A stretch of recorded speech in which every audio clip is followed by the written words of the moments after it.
आपण मानंकु समस्तंकु आम चैनल को बहुत बहुत स्वागत। तो आसंतु आज मु आपण मानक सहित एक देसी स्टाइल रो बहळ शाग रेसिपी टी शेयर करिवि। यह प्रायतः गाँ गहली रे अत्यधिक परिमाण रे खिया जाए। यह देह पई स्वास्थ्यकर और हितकर अटे। आजिकल बाजार रे यह बहुल परिमाण रे मिलुची। आपण यहाकु चाहिले बाजार रु किनि आनी परिबे। और बहळ शाग को आनिबा परे आपण एहार कढ को एभली भाबरे छिंडेई देबे और गोटा गोटा रखिबे। देखंतु केते सुंदर देखा जाउची। बहळ शाग को भल भाबरे पानी रे आपण धोईकी नै जिबे। एबे आमे एथिरे किछि बडीरो मध्ये यूज करिबा जहा कि ए शागर टेस्ट को दुई गुणित करि देबो। मसाला पेस्ट प्रस्तुत पाई मु किछि कटा पियाज ता सहित रसुण अदा और जीरा धनिया नै जाइछि। शाग को आपण भल भाबरे धोई सारिबा परे आपण कढ गुडी को गोटा गोटा करी छिंडेबे और पत्र गुडी को हाथ रे एभली छोट छोट खंड करिकी छिंडेई नेबे। शाग को भल भाबरे बाछि सारिबा परे आपण यहाको गोटे साइड रे रखि देबे। एबे आमे मसाला पेस्ट प्रस्तुत करी नेबा। एथि पई मु आगरु जो प्रस्तुत करिकी रखिथिली रसुण अदा ता सहित किछि कटा पियाज धनिया एवं जीरा ए सब को मु गोटे ग्राइंडिंग जार रे नै जाउची। आपण चाहिले एथिरे टमाटो और कंचा लंका किंबा रेड लंका मध्य पके पारिबे और एका संगरे ग्राइंडिंग करिकी एक मसाला पेस्ट प्रस्तुत करि नेबे। मु एथिरे लंका पकौ नाही, परे मु रांधिबा बेले लंका गुंड एथिरे पकेइबी। तो एथिरे आमे टिके पानी दे देबा और यहाकू भल भाबरे ग्राइंडिंग करिकी एहार गोटे पेस्टी प्रस्तुत करि नेबा।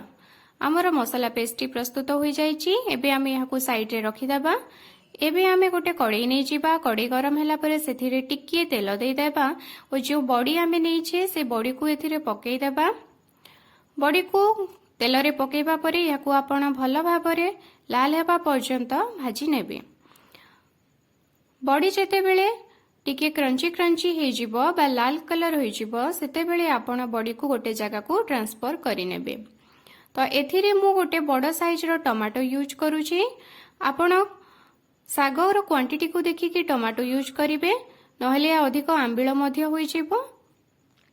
एबे आमे कड़ाई रे किछि तेल नै जिबा और तेल गरम हैला परे आमे सेथिरे कटा पियाज को पकेइ देबा। पियाज को भल भाबरे भाजी नेबा। पियाज भाजी हैला परे सेथिरे जो बटा मसाला रखिथिबा ताकू पकेइ देबा और मसाला को भल भाबरे कसी नेबा। आमे एथिरे एबे स्वाद अनुसार लूण किछि हळदी गुंड लंका गुंड पकेइ देबा। तो लूण रो क्वांटिटी आपण शाग को और मसाला को देखिकी नेबे।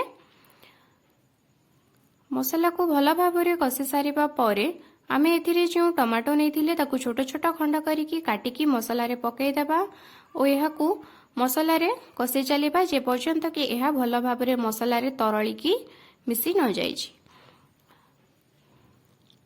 एबे आमे कोन करबा ना जो बड़ी रखिछे एवं शाग रखिछे से सब को मसाला रे पकेइ देबा।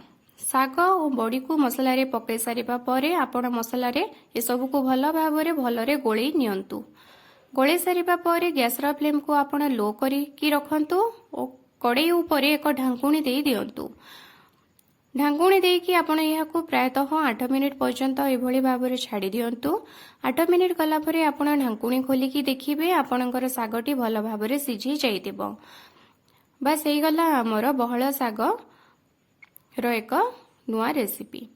एभली भाबरे आपण घरे थरे ट्राई करिकी देखंतु। देखिबे आपणकर शागटी आदौ कसा लागिबो नाही और यार टेस्ट बहुत भल आसीबो। आपण यहाकू भात किंबा पखाळ सहित खाई पारिबे। शागटी आदौ कसा न लागिबा पई जदि आपणकर शागरे बड़ साइज रो बहळ फूल बा बहळ कढ अछि तो एही बड़ साइज रो फूल कढ को आपण अलगा करी दियंतु।